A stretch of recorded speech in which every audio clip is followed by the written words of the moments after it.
সুপ্রিয় দর্শক, আসসালামু আলাইকুম ওয়া রাহমাতুল্লাহি ওয়া বারাকাতুহু। দেশ এবং দেশের বাইরে থেকে যারা আজকের আমাদের প্রতিবেদনটি দেখছেন সকলকে প্রীতি এবং শুভেচ্ছা জানিয়ে শুরু করছি আমাদের আজকের প্রতিবেদন। দর্শক, আজ স্ক্রিনের সামনে যে বোনটিকে দেখতে পাচ্ছেন তার নাম হলো আশা। দর্শক, আশা আমাদের সাথে যোগাযোগ করলো, তার লাইফ স্টোরিটা জানিয়েছে এবং শেয়ার করেছে এবং সে কি করতে চাচ্ছে আগামীতে সেই বিষয়গুলো নিয়ে আজকের প্রতিবেদনটি। চলুন প্রতিবেদনটি শুরু করি। সুপ্রিয় দর্শক, শুরুতে আশা আমাদের সাথে যোগাযোগ করলো, বললো ভাইয়া কেমন আছেন, বিস্তারিত সব কিছু তার সাথে কথা হলো এবং সে জানালো যে আপনার প্রতিবেদন দেখি ভাই অত্যন্ত ভালো লাগে এবং ভাইয়া প্রতিবেদন থেকে আপনার নাম্বারটি পেয়েছি, সে জায়গা থেকে ভাই আপনার সাথে যোগাযোগ করা।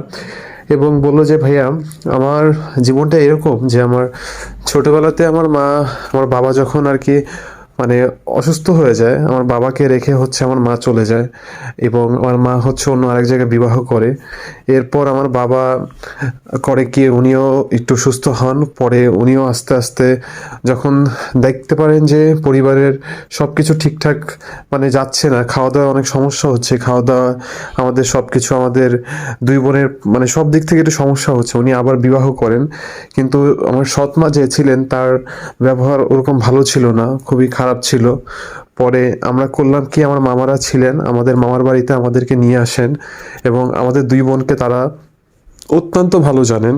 আমার মামারাই আমাদের দুই বোনকে বড় করেছেন বলতে গেলে অনেকটা।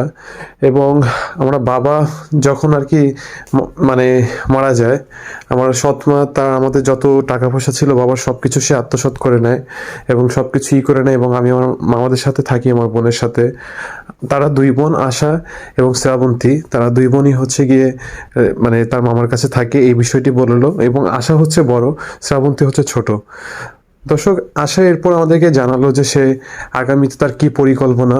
সে বলল যে মামার বাড়িতে থাকতে থাকতে সে আমাদেরকে মেট্রিক পরীক্ষা দেওয়ালো এবং ই করলো। মামাদের আর্থিক অবস্থা অতটা ভালো না, কিন্তু আমাকে যথেষ্ট দেখেছে আমাকে, এবং হচ্ছে গিয়ে আমার বোনকেও দেখেছে। কিন্তু এই মুহূর্তে মামাদেরও মানে ওরকম অবস্থা না। আমাদের ফ্যামিলিতে আমার নানাও দাদা মানে তারা অসুস্থ হয়ে যাওয়ার পরে আমার মামারা অত্যন্ত আমাদেরকে সাপোর্ট করেছে। কিন্তু এই মুহূর্তে মনে হচ্ছে যে আসলে আর কত সময় বা তাদের হয়ে থাকবো। পরে ঢাকাতে চলে এসে আমি জব করি আর হচ্ছে ঢাকাতে থাকা। আর এই অবস্থা থেকে আপনার প্রতিবেদনটি দেখেছি এবং ভাইয়া খুব ভালো লাগে। এবং আপনার প্রতিবেদন দেখে মানে এটা বলতে চাচ্ছি যে ভাইয়া যদি কোনো ভালো মানুষ যদি আমার জীবনসঙ্গী হতে চায়, আমার বোনটাকে একটু সাপোর্ট করলো আর আমার পাশে থাকলো, এছাড়া তো আমার আর কোনো চা পাওয়া নেই। এই দুইটা জিনিস যদি হয় তাহলে ভাইয়া ওই মানুষটির সাথে আমি বিবাহতে আবদ্ধ হব। তো বললাম যে বোন, আপনি এখন কি জব করছেন, কি করছেন বিস্তারিত একটু আমাদের একটু জানান। তখন সে বললো যে সে একটা ওইখানে জব করতেছে অ্যাজ এ সেলসম্যান হিসাবে। এবং তার ফিউচার প্ল্যান সম্পর্কে যখন জিজ্ঞাসা করলাম, সে বললো ওরকম আহামরি কোনো প্ল্যান নাই, চাই একটু সুখে শান্তিতে থাকতে আর একটু ভালো জীবনযাপন আর কি, আল্লাহ জানি ভালো রাখেন, এরকম কিছুই চাই। সো তার কথা অত্যন্ত ভালো লাগলো। দর্শক, সে অত্যন্ত মানে এডুকেটেড একটা মেয়ে মাশাআল্লাহ, এবং সে যথেষ্ট আর কি বলেছে। এসএসসি পরীক্ষা দেওয়ার পরই সে ঢাকাতে চলে যায় এবং ওখান থেকে জব করছে এভাবে আর কি। সে প্রতিবেদন দেখেছে, তার কাছে ভালো লেগেছে এবং সে চাচ্ছে যে এরকম একজন জীবনসঙ্গী আসুক তার জীবনে, যে তাকে প্রত্যেকটা পদে পদে হেল্প করবে এবং তার বোনকে একটু ভালো জানবে এবং তাকে অত্যন্ত ভালোবাসবে। জাস্ট এতটুকুই আর কি চাওয়া। দর্শক, আসলে অত্যন্ত ভালো লাগলো, আশার কথাবার্তা খুব ভালো ছিল।